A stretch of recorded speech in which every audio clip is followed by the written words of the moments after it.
Santa, are you here? Santa? Santa, are you there? Where is he? Ho ho ho, somebody is looking for me. Hi Santa, it's me Pengo. What's up with your voice? That is because my throat is killing me. It's so cold out here. Oh, okay. So, dear Pengo, what brings you here? I am here to pick up my present for this year. Well, Pengo, unfortunately, I don't have any present for you this year. Wait, what? I am sorry, Pengo, but... That beard is fake. It has a price tag on it. Wait, don't touch that. Oh, I guess I might have to run. Come here, you liar.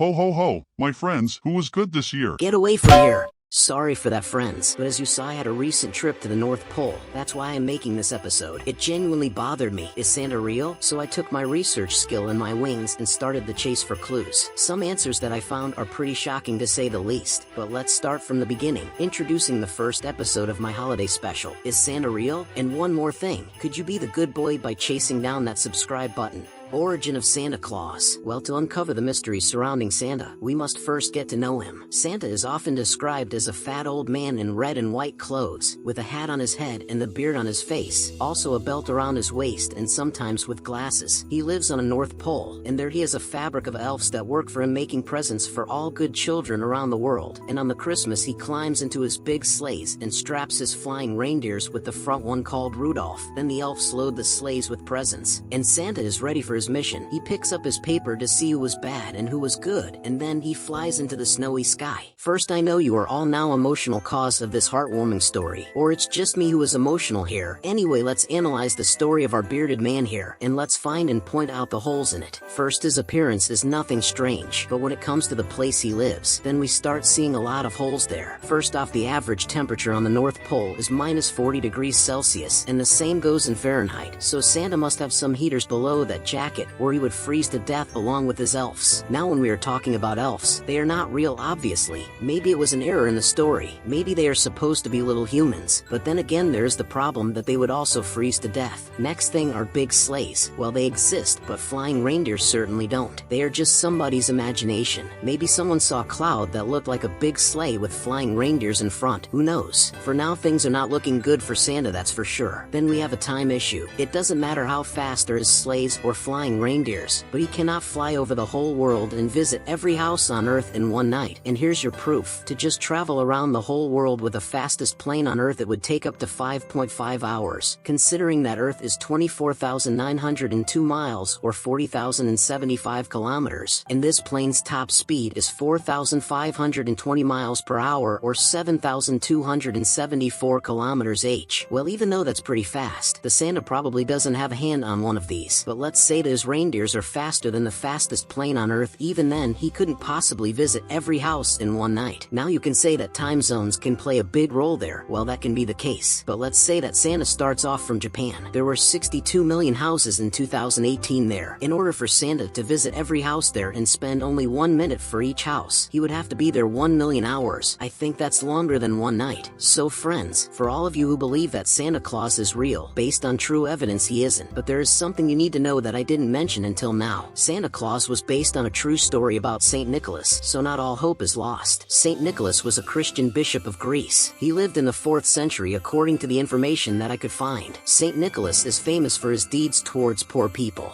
He would, the night before Christmas when everybody was asleep, go to those who didn't have much, and he would left them a present that would wait for them there when they wake up on a Christmas morning. That would bring so much joy to those poor families. And that's how the myth about Santa Claus first originated. So from this we can conclude something, that this crushes all of our true evidence that Santa Claus doesn't exist. He does, but not in the way that you were told he exists. Santa Claus is in fact Saint Nicholas, who didn't have flying reindeers or big sleighs, but what he has is even more valuable, a big heart. And friends, we can all follow the example of Saint Nicholas. That is the point. That's the point of Santa Claus. Let's not be selfish, and this Christmas let's put a smile on somebody's face, but not only to our loved ones, but also to complete strangers who need that. Friends, let's try our best to follow the example of St. Nicholas, and I encourage you to find out more about him. If even one of you takes my advice, this episode was worth it. Thank you, my friends, for staying till the end of this episode. I wish the best for all of you and your families. This theme is over. Till next week, see ya.